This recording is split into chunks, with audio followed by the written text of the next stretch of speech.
My Little Treasures from Further. Yeah, that was the last album, that one, yeah. And that was a funny one because it was one of those, like Baby All My Life, it was a riff that I'd had for ages. Yeah. You know, and I call them comfort riffs. They're just in a cyclic sort of thing that you keep going back to and never really kind of manage to do anything with. And they don't really develop much and they just stay kind of static in time almost. But then that song came out of going to see my Uncle Roger and Uncle Pete, who used to be the bass player, Jackson Brothers. They were the bass player and drummer in a band called the Hillbilly Cats, Yeah, which was the first rock and roll band in Sheffield that my dad occasionally sang with when Satch, the original singer, couldn't do the gigs. And they were really old friends from being very, very young. And after Dad had passed, they said, oh, let's go out for a drink, you know. And it was some time after. And Pete was at the bar, and he got his wallet out.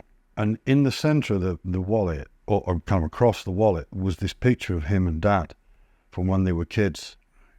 And it was them on his uncle's motorbike and sidecar. And the photo, because it had been in the wallet so long, this wallet was really ancient. And the photograph had kind of split. There was a big mark down the seam of this picture. And I just said, how long have you had that there? And he goes, I bought this wallet in the 60s. And the photograph had worn so much with him opening and closing the wallet that it was kind of split. But he just, I thought it was real. I thought, if you just put that there? He said, oh, no, I've had it. You know, you could tell that it had been in this particular place a long time. And he just said, it's my little treasure. And that's going to stick. And that stuck in my mind. And all of a sudden, that cyclic riff that I had for My Little Treasures, all of a sudden it had a home, you know. But what was funny about that, because they're gentlemen of a certain age, that they said, right, we're going to meet in Wetherspoons, which they call Ely Palace, Ely there. And, yeah, what time are we going to meet? Let's meet about 9:30. So, me, not being a gentleman of a certain age, I turned up at 9:30 p.m. And there was nobody there. And I rang him up and said, you know, why weren't you there? And he just goes, I meant AM. True story. What pub opens at 9? Where's it? Wetherspoons. Yeah, 9:30 AM. And they go in there because it's a cheap hour. Unbelievable. Yeah.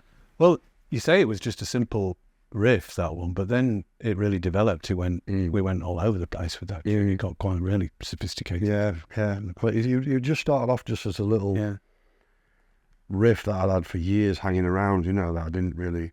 But that's the nature of songs and songwriting, is that you can have things, and especially if you're not writing for an agenda, there's not like a time frame, particularly with stuff I do, as you know, and it doesn't have to be hip or cool or relevant or the latest fashion or anything like that. Not that I'm saying that's bad, but these songs, you know, they can exist for a long time without like having a sell-by date on them.